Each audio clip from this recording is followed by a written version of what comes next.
저는 오늘 생각나게 하려나라는 제목으로 하나님의 말씀 나누도록 하겠습니다. 우리 청년들 중에 단기 선교를 다녀오신 분들이 얼마나 되신지 모르겠지만 아마 우리 동원교회 청년들 중에서는 국내든 해외든 단기 선교에 참석하신 경험이 있는 분들이 꽤 많을 것으로 생각이 됩니다. 저도 교육자로서 이 단기 선교를 여러 해 이렇게 준비한 그런 경험으로 보면 이 단기 선교를 준비하는 어떤 트렌드가 좀 있는 것 같아요. 요즘에는 이런 걸 하지 않는 것 같은데 예전에는 그 단기 선교 날짜가 임박할 때쯤 되면 단기 선교 대원들이 한 자리에 모여서 꼭 하는 것이 있었습니다. 그것이 무엇이냐면 나의 유언장을 한번 써보는 거였어요. 아마 예전에 단기 선교 준비해 신 분들은 이런 경험이 좀 있을 것 같은데요. 저도 이렇게 단기 선교를 준비하는 과정에 예전에 그 팀 안에서 이 유언장을 써보게 하기도 하고 저도 직접 이렇게 유언장을 써보기도 했습니다. 여러분, 그런데 유언장을 직접 써보게 되면 이 유언장을 쓴다는 게 굉장히 쉬운 일이 아닙니다. 유언장을 쓰려면 나의 인생을 돌아보면서 나의 인생에서 정말 중요한 것, 내가 꼭 이거 한마디는 하고 싶은 그런 내용들을 기록하는 것이 아마 유언장일 것이에요. 그래서 그 사람의 유언장의 내용을 보면 그 사람이 어떤 인생을 살았는지, 그 사람의 가치관이 무엇인지, 그 사람이 무엇을 중요하게 생각했는지를 알게 되는 것이죠. 만약에 여러분들이 유언장을 작성하신다면 어떤 내용의 유언장을 작성하시겠습니까? 아마 우리 청년들, 이 청년의 시기이기 때문에 아마 죽음에 대한 내용들을 아마 깊이 생각하지 않을 것 같아요. 죽음보다는 내가 앞으로 어떻게 살아갈 것인지에 대해서 더 관심이 있을 것 같아요. 내가 어떤 직장에 취직을 해야 되고, 어떤 사람을 만나서 결혼해야 되고, 무엇을 해야 돈을 많이 벌고 어떤 인생을 살 것인가. 그러니까 앞으로의 일들에 대해서 더 많이 관심을 갖는 그 시절이 우리 청년의 시절인 것 같습니다. 그래서 사람들이 이 웰빙, 그러니까 어떻게 살 것인지에 대해서 굉장히 많이 관심을 갖고 있는 시대이지만 최근 몇 년 전부터는요, 웰다잉, 그러니까 어떻게 내가 죽을지에 대해서도 관심을 갖는 그런 시대가 된 것 같습니다. 여러분, 그래서 죽음이라는 것은요, 우리의 인생에 항상 함께 있는 그런 문제예요. 죽음이 나의 인생과 멀리 떨어져 있는 문제가 아니라는 것이에요. 여러분, 현대인들이 왜 이렇게 건강에 대해서 관심을 많이 갖습니까? 왜 이렇게 운동을 열심히 하고 건강 보조식품을 챙겨 먹고 왜 이렇게 유기농 그 식품에 관심을 갖습니까? 그 운동을 통해서 또 내 건강 보조식품을 통해서 유기농 식품을 통해서 나의 죽음을 유보시키고 싶은 거잖아요. 그만큼 건강과 그리고 죽음에 대해서 관심이 많은 그런 증거라는 것이죠.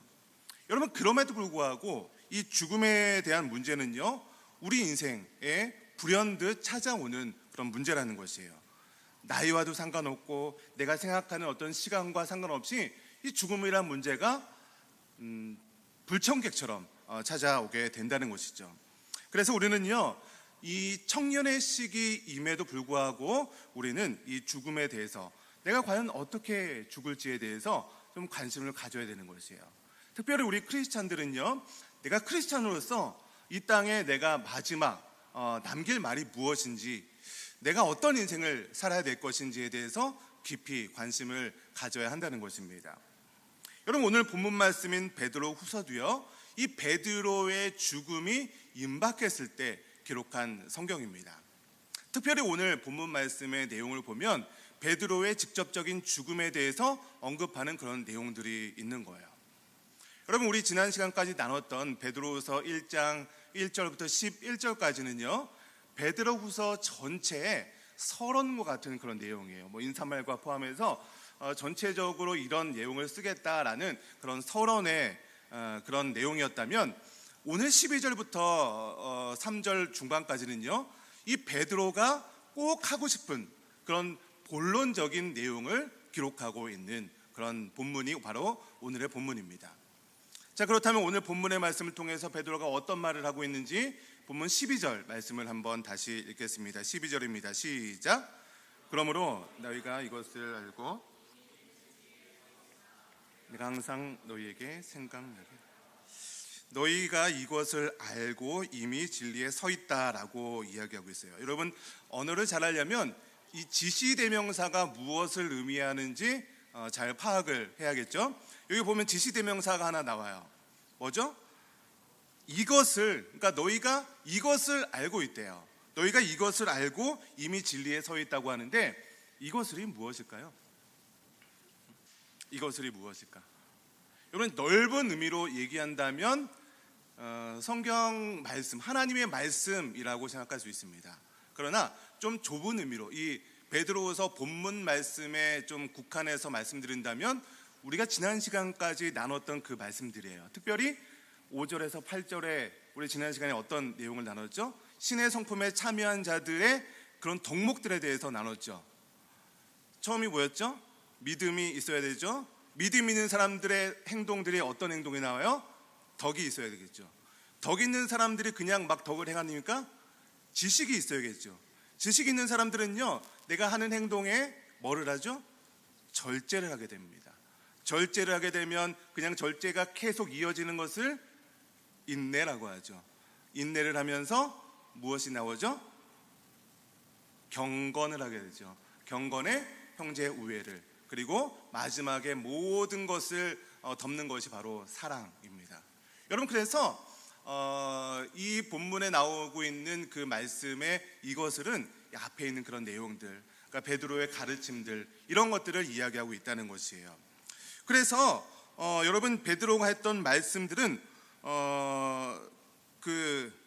혹은 하나님의 그 말씀들, 그때는 이제 구약 성경을 얘기하는 거겠죠. 그런데 그 사람들이 내가 항상 너희에게 있어 생각나게 하려 하노라 라고 이야기하고 있어요. 그러니까 지금 베드로가 무슨 말을 하려고 하냐면, 여러분들은 이미 하나님의 말씀을 잘 알고 진리에 서 있는 분들입니다. 그럼에도 불구하고 그 알고 있는 내용을 계속해서 저는 여러분들에게 말씀드려서 생각나게 하려 하는 것입니다. 여러분들이 몰라서 하는 것이 아니지만 제가 다시 한번 말씀드립니다. 이것이 저의 사명입니다 라고 하면서 이야기를 하고 있는 거예요. 여러분, 알고 있는 내용들을 또다시 반복하면 좋아요, 안 좋아요? 내가 이미 알고 있는데 그것을 또 해라 그러면 여러분 좋습니까, 안 좋습니까? 별로 기분이 좋지 않는 것 같아요. 여러분, 쫓아다니면서 이렇게 잔소리, 했던 말 또 하고 내가 아는 소리 또 하는 그런 분들이 여러분 주변에 누가 있습니까?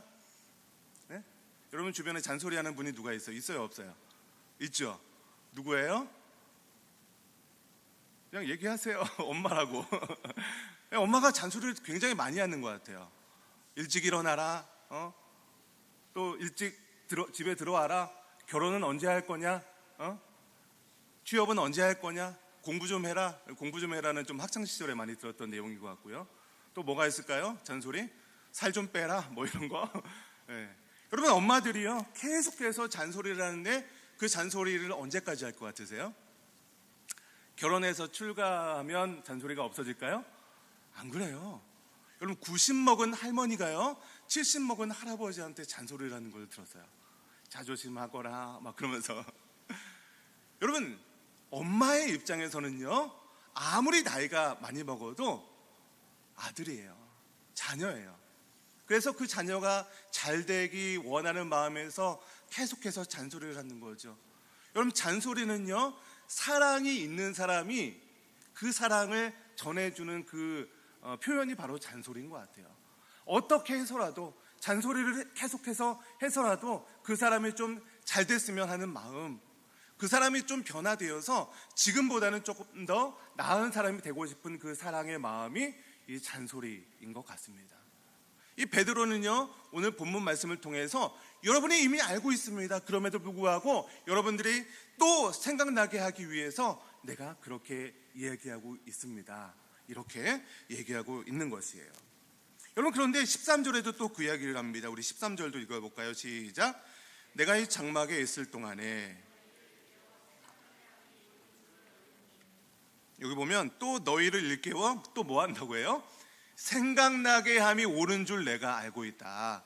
또 생각나게 하겠다는 거예요. 또 생각나게. 그런데 언제 이런 일을 하겠다고 얘기하고 있습니까? 내가 장막에 있을 동안에. 그러면 장막에 있을 동안에가 어떤 이야기일까요? 요즘에 뭐 집을 마련하면 내가 장막을 마련했습니다. 뭐 장막 감사원금 내기도 하고 그러기도 하는데, 그런 장막을 얘기하는 걸까요? 아니면 뭐 요즘에 뭐가 유행하죠? 우리 캠핑이 유행을 하는데, 캠핑할 때 뭐 칩니까? 네, 텐트 치잖아요. 그 텐트를 장막이라고 얘기하는 걸까요? 네, 그런 거 아니겠죠? 그럼 오늘 본문에 나오는 이 장막이라는 것은 내가 이 땅에서 육신을 입고 살아있는 동안을 의미하는 거예요. 여러분, 그러니까 베드로는 지금 내가 살아있는 동안에 너희를 일깨워서 무엇인가가 생각나게 하려 하는 것이 나는 아직도 옳다고 생각합니다 라고 이야기하고 있는 거예요. 여러분, 여기서 베드로의 마음을 좀 알아야 돼요. 정말로 내가 하고 싶은 이야기가 있는데 그 이야기를 할 시간이 지금 얼마 남지 않았다는 거예요.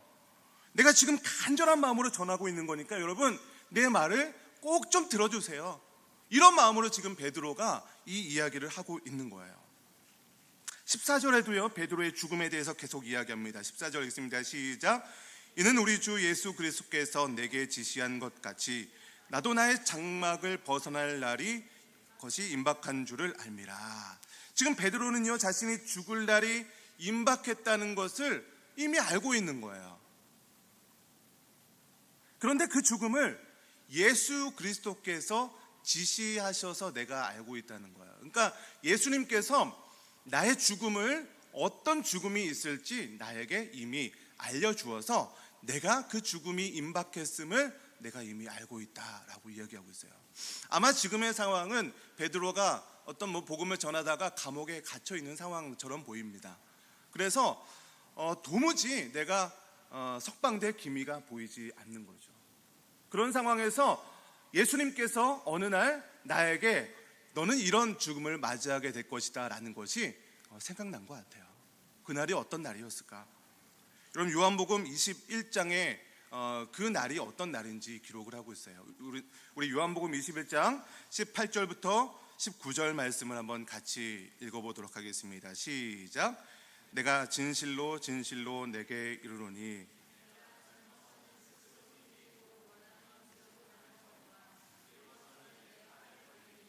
남이 내게 띠띠우고 원하지 아니하는 곳으로 데려가리라. 이 말씀을 하심은 베드로가 어떠한 죽음을 하나님께 영광을 돌릴 것임을 가르치심이로라. 이 말씀을 하시고 베드로에게 이르시되 나를 따르라 하시니. 여러분, 이 말씀이 언제 있었습니까? 베드로가 어느 날 그 갈릴리 바닷가에서 베드로에게 내가 나를 사랑하느냐? 내가 나를 사랑하느냐? 이렇게 3번이나 물으시고 그러면 내 양을 치라 이렇게 말씀하신 다음에 이 말씀이 기록되어 있는 거예요. 여러분, 우리는 내가 나를 사랑하느냐 이 말씀만 주로 알지만 그 다음에 이 말씀이 기록이 되어 있어요. 그러니까 이 말씀은요 베드로가 어떠한 모습으로 순교를 당할지를 이미 베드로에게 알려주고 있는 거예요. 여러분, 실제로 베드로가요 복음을 증거하다가 이렇게 십자가형을 당하게 됩니다. 여러분, 그런데 그때 베드로가 이런 말을 했다고 합니다. 나는 예수님처럼 동일한 모습으로 십자가에 달려 죽을 자격도 없습니다. 그래서 나를 거꾸로 매달아 주세요. 여러분, 그래서 베드로는요 십자가 틀에 거꾸로 매달려서 순교를 당했다고 전해지고 있어요.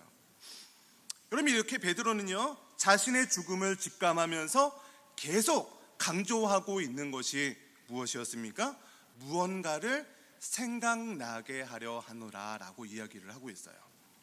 우리 15절도 읽어볼까요? 시작. 내가 힘써 너희로 하여금 내가 떠난 후에라도 어느 때나 이런 것을 생각나게 하려 하노라. 여러분, 12절부터 시작해서 15절까지 생각나게 하려 하노라 라는 그 말씀이 3번이나 기록이 되고 있는 거예요. 그러니까 12절에는요 여러분이 진리 안에 서 있음에도 불구하고 내가 생각나게 하려 하노라. 13절에는요 내가 살아있는 동안에 여러분 생각나게 하려 합니다. 내가 계속해서 이야기하려고 합니다.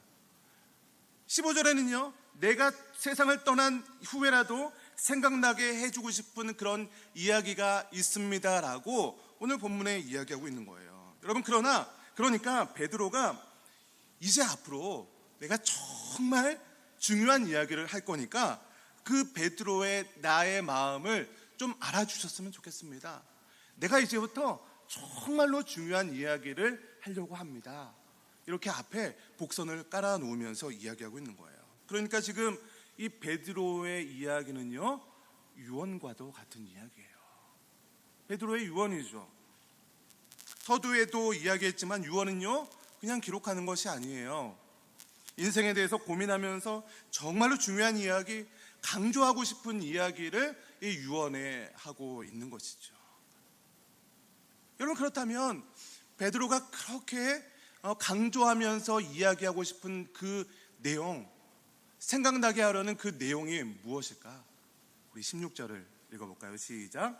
우리 주 예수 그리스도의 능력과 강림하심을 너에게 알게 한 것이 교묘히 만든 이야기를 따른 것이 아니요 우리는 그의 크신 위엄을 친히 본 자라. 여러분, 지금 베드로가 그토록 강조해서 계속 이야기하고 싶고 죽어서도 생각나게 하려는 그 유언과 같은 이야기가 무엇이었습니까? 바로 우리 주 예수 그리스도의 능력과 강림하심이라는 거예요. 바로 그 강림하심이라는 건요, 예수 그리스도의 재림을 이야기하는 거예요. 여러분, 왜 이렇게 베드로는요 그리스도의 재림에 대해서 강조하면서 계속해서 이야기하려고 했을까요? 그럼 베드로후서를 기록한 목적이 무엇이라고 했어요? 교회 안에 누가 들어왔어요? 거짓 교사들이 들어와서 이 교회의 진리를 어지럽히고 있는 거예요. 그래서 그 어지럽히고 있는 성도들에게 바른 진리의 말씀을 전파해서 그들을 보호하는 것이 이 베드로후서에 기록한 목적이라고 말씀드렸습니다. 특별히 이 거짓 교사들이 어떤 것을 가지고 흔들었냐면 그리스도의 재림은 없다, 그 재림이라는 것은 있을 수가 없는 이야기다라고 하면서 거짓된 가르침을 전파하고 있었던 것이에요. 여러분, 그래서 베드로는요 계속해서 여러분이 이미 진리 안에 서 있고 내가 정말로 시간이 없음에도 불구하고 내가 죽은 이후에도 내가 강조하고 싶은 그 이야기는 무엇이냐면 여러분, 하나님께서 이 성경 말씀을 통해서 말씀하신 이 모든 말씀, 특별히 예수 그리스도의 십자가의 죽음과 부활과 오늘 성경에서 강조하고 있는 이 재림의 말씀은요 그냥 사람들이 만든 이야기가 아니라는 거예요. 오늘 성경에 보면 교묘히 만든 이야기가 아니라고 이야기하고 있습니다. 여러분, 교묘히 만든 이야기가 뭐예요? 사람이 어떻게 해서 그냥 정말 없는 건데 있는 것처럼 만든 것이 교묘히 만든 이야기잖아요. 신화, 이런 것들이 교묘히 만든 이야기잖아요. 우리나라에도 어떤 신화가 있죠? 단군 신화가 있죠. 우리나라가 어떻게 만들어졌다라는 것을 인간들이 교묘히 만든 것, 이거 신화잖아요. 근데 지금 예수 그리스도의 이 부활과 재림에 대한 사건은 이 교묘히 만든 신화와 같은 일이 절대로 아니라는 것을 이 베드로가 강조하고 있는 거예요. 그리고 특별히 우리는 그 예수 그리스도의 크신 위엄을 친히 본 자다라고 이야기를 하고 있어요. 여러분, 내가 직접 본 것처럼 더 강력한 증언이 어디 있습니까? 너 그거 봤어? 내가 직접 봤어. 이거는요 정말로 강력한 증언입니다. 여러분, 그럼에도 불구하고 그때 당시에 이 거짓 교사들은요 이 교회에 침투해서 예수 그리스도의 재림은 없는 것이다 라고 흔들고 있는 거예요. 여러분, 교회에서 우리의 믿음 가운데, 우리가 믿고 있는 이 기독교 신앙 가운데 예수 그리스도의 십자가의 죽음과 부활과 재림이 없으면 굉장히 이상한 종교가 되어버립니다. 특별히 우리 예수 그리스도 십자가 죽음과 부활은 이미 지나간 역사적인 사건으로 지나갔지만 아직 일어나지 않는 일이 무엇이 있습니까, 여러분? 재림에 대한 이야기는 아직 일어나지 않는 일이에요. 그래서 너희들 지금 시간이 예수 그리스도의 일들이 지금 2000년이나 지났는데 아직 예수 그리스도의 재림이 일어나지 않잖아. 그거 없는 얘기야. 그거 지어낸 얘기야 라고 이야기를 하면 흔들릴 수 있는 거예요. 흔들릴 수 있잖아요. 여러분, 그래서요, 이 재림에 대한 신앙이 우리에게 없다면 이거는 반쪽짜리 믿음밖에 되지 않을 수 있다는 것이에요. 여러분, 그런데 문제는 무엇이냐면 그런 2000년 전이나 지금이나 우리 교회 안에도 이 거짓된 가르침이 너무나도 많이 들어와 있다는 거예요. 여러분, 신천지나 하나님의 교회나 어떤 그런 이단들이요, 교회에 있는 성도들, 그들은요 특별히 그냥 생짜들, 그러니까 기독교에 대해서, 교회에 대해서 하나도 모르는 사람들은 주로 잘 건드리지 않는다고 해요. 교회에 다니긴 하는데, 교회에 다녀봤었던 적은 있는데, 교회에 대한 어떤 좀 불만이 있는 사람, 혹은 믿음이 흔들리고 있는 사람, 이런 사람들의 주 타겟이 되는 거예요. 특별히 우리 청년들이 그들의 주 타겟이 된다는 거예요. 여러분, 그래서요, 이 이단들이요, 어떻게 해서든지 우리 청년들을 넘어뜨려서 그 이단에 빠지게 하려고 수단과 방법을 가리지 않고 있다고 합니다. 제가 아는 어떤 목사님께서 페이스북에 신천지가 의심이 될 때 한번 점검해 보세요 라고 하면서 글을 올린 적이 있어요. 근데 어떤 청년이요, 그 글을 보고 내가 지금 하고 있는 게 신천지였네? 라고 하면서 그 신천지에서 나왔던 그런 기억이 있다고 댓글을 단 것을 봤습니다. 여러분, 그래서 제가 오늘 신천지가 의심이 될 때 13가지 항목이 있는데 여러분들과 함께 같이 좀 읽어봤으면 좋겠어요. 우리 화면을 좀 띄워주시고요. 1번부터 읽겠습니다. 1번 시작. 가족이나 친척, 친구, 선후배를 통해 우연히 성경 공부를 시작하게 됐다. 2개월간 강사 1인 밑에서 2명이 한조가 돼 성경 공부를 진행한다. 성경 공부를 가정집이나 노래방처럼 작은 공간에서 칠판을 놓고 한다. 여러분, 이런 일 있으십니까? 있으면 저한테만 모르게 끄떡하세요. 넘어가서 4번 시작. 교회당에서나 집회나 세미나를 갖고 후속 교육을 받아야 한다고 강조한다. 신천지가 이단이 아니며 자신들과 절대 관계가 없다고 강조한다. 평소 교회에서 듣던 내용과 전혀 다르게 성경을 풀이한다. 7번이요. 창세기부터 요한계시록까지 모든 내용을 비유로 풀어낸다. 성경 공부 진행 사실을 목사님께 절대 알리지 말라고 당부한다. 알리지 말라고 당부해서 얘기 안 하는 거 아니죠? 9번 시작. 성경 공부 수료 후 신학원 과정에 들어가야 한다며 면접을 본다. 9번 꼭 기억하세요. 말씀하세요. 자, 10번 시작. 신학원 교재 복사비 명목으로 5만 원 가량을 받는다. 신학원 교육 기간이 6개월이다. 매주 월, 화, 목, 금 오전이나 저녁에 교육을 진행한다. 예배당에 들어갈 때 지문 인식을 해야 된다. 여러분, 우리 예배당에 들어올 때 이거 비밀번호 누르는 것과는 다른 거예요. 거기에 지문 인식을 꼭 해야 된다. 뭔가 숨기고 있는 거죠. 여러분 가운데 혹시 이런 일이 있다면 꼭 리더나 저나 우리 교육자들한테 꼭 이야기를 하셔야 됩니다. 정말로 인생 망치는 지름길이에요. 얼마 전에도 인천 어디선가 신천지 인천 시립 어떤 그런 시에서 사용화에 대한 그 공간에서 신천지 행사가 있었다고요. 거기에 수많은 청년들이 가출해서 거기에 몸담고 있는 그것을 반대 집회하는 그런 사람들과 신천지들의 어떤 그런 부딪힘이 있었다고 합니다.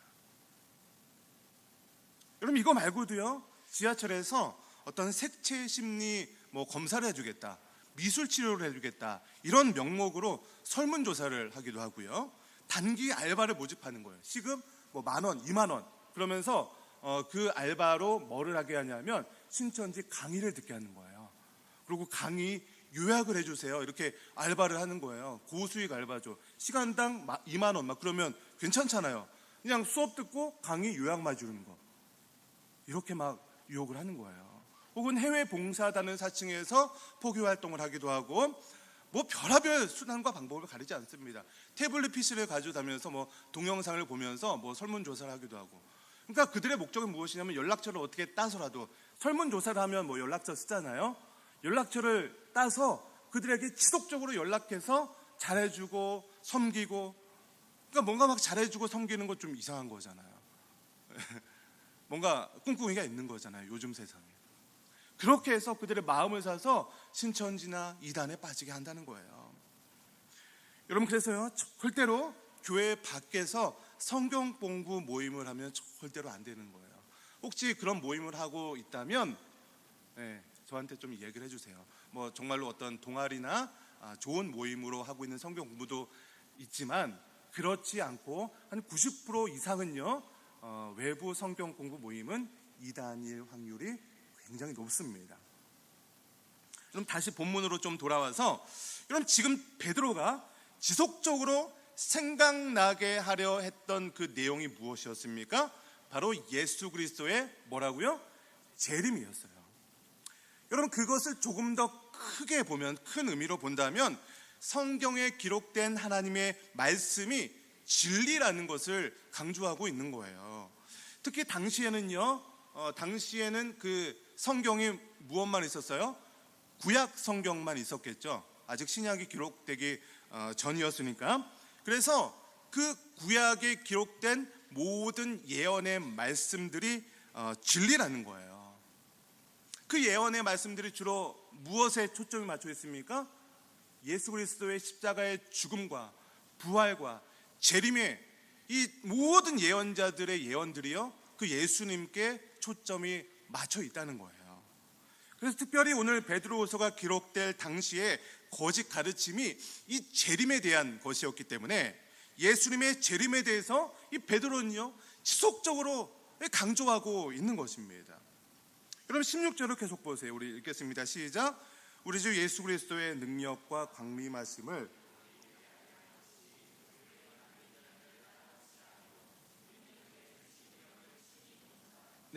이렇게 예수 그리스도의 그런 재림과 이 부활은요, 교묘에 만든 이야기가 아니라 신화와 같은 이야기다라고 하면서 베드로가 크신 위험을 직접 봤다라는 것을 강조하고 있습니다. 여러분, 그런데 베드로가 직접 봤다는 예수님의 크신 위험이 무엇이었나? 우리 17절, 18절 말씀이 그 내용입니다. 같이 읽습니다. 시작. 지극히 큰 영광 중에서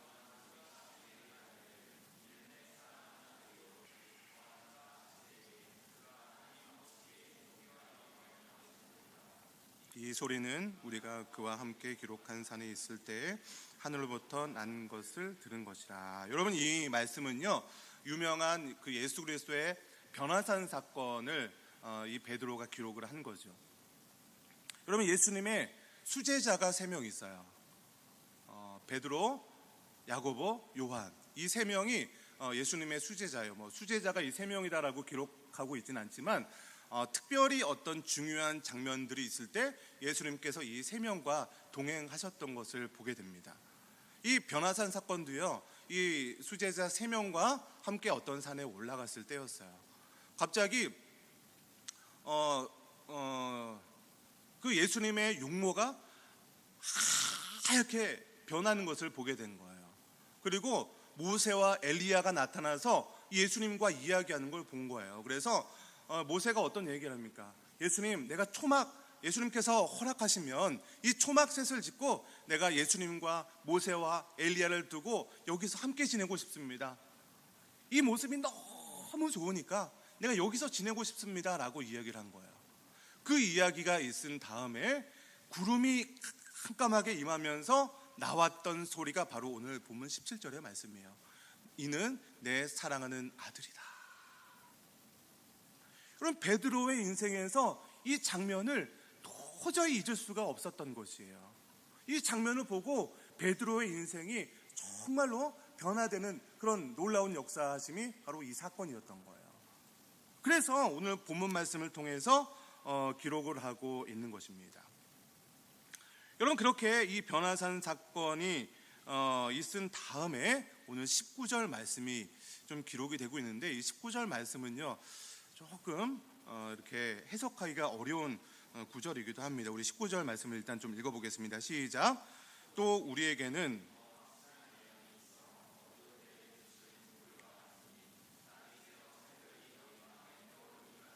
너희가 이것을 주의하는 것이 옳으니라.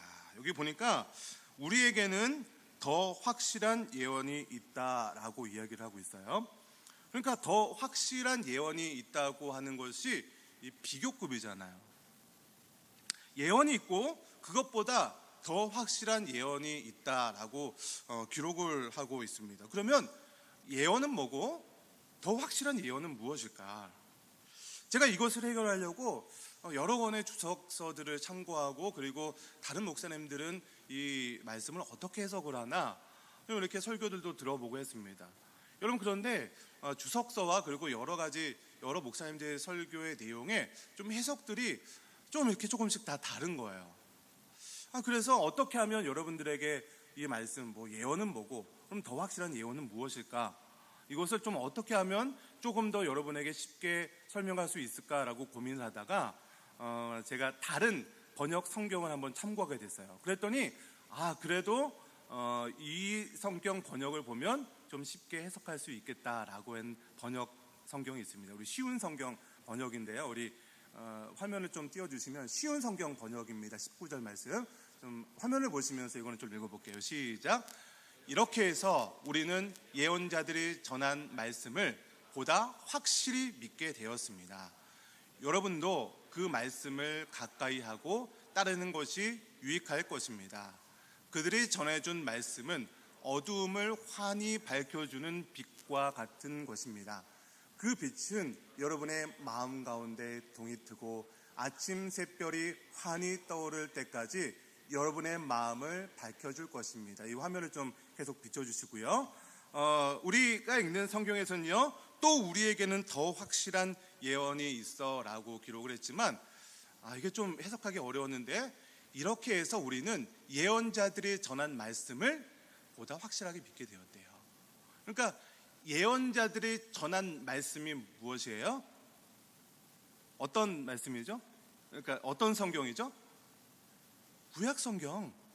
예언자들이 전한 성경은 지금 이 시대에는 구약 성경이 구약 예언자들이 전한 말씀, 구약 성경을 보다 확실하게 믿게 되었다는 거예요. 이렇게 해서가 어떤 내용들이었죠? 베드로가 경험했던 그 변화산 사건을 보고 나니까 이는 내 사랑하는 아들이요 라는 하나님께서 이 예수 그리스도를 내 아들로 인정했던 그 말씀을 보고 나니까 정말로 예언자들이 전한 말씀, 예수님께서 정말로 하나님의 아들이었네요. 예언자들이 그렇게 전했던 말씀이 정말 정확한 말씀이었네요 라는 것을 이 베드로가 깨닫게 되었다는 거예요. 그러니까 더 확실한 예언은 무슨 말씀입니까? 구약 성경, 예언자들이 기록한 그 성경을 이야기하고 있는 거예요. 그래서 여러분들도 그 말씀을 가까이 따르는 것이 유익합니다 라고 이야기하고 있는 거예요. 그 말씀을 가까이 하십시오. 베드로가 이것을 계속해서 강조하고 있는 것입니다. 그들이 전해준 말씀은 구약의 성경 말씀이겠죠. 구약 성경 예언자들의 말씀이겠죠. 그 말씀을 어둠을 환히 밝혀주는 빛과 같은 것입니다. 여러분들이 이 말씀을 계속해서 읽다 보면 여러분들이 이 말씀을 환히 비춰주게 될 것입니다. 그 빛은 여러분의 마음 가운데 동이 트고 아침 샛별이 환히 떠오를 때까지 여러분의 마음을 밝히 비춰줄 것입니다 라고 이야기하고 있는 거예요. 내려주시고요. 여러분, 그러니까 베드로는요, 이 구약 성경의 내용들을 보면서 예수님에 대한 이 예언들, 그러니까 그 예수님에 대한 예언을 예수님을 통해서 지금 하나씩 실현되고 있는 모습을 베드로가 직접 목격하고 있는 거예요. 정말로 예수님께서 부활하셨구나. 그 부활하신 사건을 직접 목격했잖아요. 예수님께서 하늘로 승천하신 모습 직접 목격했잖아요. 500의 형제들이 같이 목격했잖아요. 이런 구약의 예언의 말씀들이 하나씩 실현되는 것을 보면서 정말로 그 예언자들의 말씀, 이 구약 성경의 말씀들이 더 확실한 예언이구나. 여러분, 그러니까 이 말씀들을 가까이 하는 것이 여러분 정말로 중요합니다. 이 말씀을 읽으십시오. 이 말씀을 가까이 하면 여러분들을 밝히 비춰줄 것입니다 라고 베드로는요 계속해서 강조하고 있는 것입니다. 그리고 20절, 21절에도 그것을 기록하고 있어요. 어떠한 예언의 말씀들이요, 예언자들이 마음대로 기록하는 것이 아니라는 거예요. 21절에 보면 성령의 감동을 받아 기록한 것이라고 얘기해요. 사람의 어떤 뜻과 사람의 어떤 그 옳고 그름을 이 책에 기록한 것이 아니라 정말로 성령의 감동을 받아서 기록한 책입니다. 그냥 허구한 날 신화와 같은 그런 꾸며낸 이야기가 아닙니다라는 것을 강조하고 있는 거예요. 그러니까 결론적으로 베드로가 계속해서 이야기해서 생각나게 하고, 죽기 전까지 생각나게 하고, 죽은 이후에도 생각나게 하려 하면서 강조하고 있는 것은 바로 예수 그리스도의 재림이었어요. 그것이 이 성경 말씀에 기록되어 있다는 것이에요. 그 성경이 무엇보다 확실한 하나님의 말씀임을 강조하면서 그 말씀을 여러분들이 가까이 하기를 간절히 원합니다. 이것이 바로 베드로의 유언과 같은 말씀이라는 것이에요. 여러분에게는 이 베드로가 그렇게 강조했던 이 성경이 여러분에게 어떤 의미가 있으십니까? 아니, 여러분 성경을 얼마나 사랑하십니까? 성경에 기록된 말씀이 그저 듣기 좋은 하나의 격언과 같은 그런 말씀입니까? 아니면 이 성경 말씀이 여러분의 인생의 기준이 되는 그런 말씀입니까? 베드로는요, 그의 인생을 마무리하면서 가장 중요한 유언과 같은 말씀으로 이 하나님의 말씀을 강조하고 있는 거예요. 이것이 너무나도 중요하기 때문에 내가 계속해서 이야기하고 싶고, 죽기 전까지 이야기하고 싶고, 죽은 이후에라도 계속 얘기해서 여러분의 귀에 딱지가 앉을 정도로 그렇게 얘기를 해서 툭 하면 성경 말씀, 이 생각나게 하려 하는 그 말씀이 기억해서 이 성경 말씀을 내가 가까이 하겠구나, 그렇게 생각나기 위해서 오늘도요, 저를 통해서 여러분에게 이 말씀이 전해지고 있다는 것입니다. 저는 여러분이 성경에 기록된 모든 말씀이 여러분의 인생에 이 말씀이 사실이구나, 이 말씀이 정말 이루어진 그 말씀이구나, 어떤 지어낸 그런 내용이 아니라 정말로 하나님의 모든 말씀, 창세기부터 시작해서 우리 요한계시록까지 모든 말씀이 정말로 하나님께서 기록한, 나에게 사실로 다가오는 그런 하나님의 말씀으로 다가오기를 주님의 이름으로 간절히 축원합니다.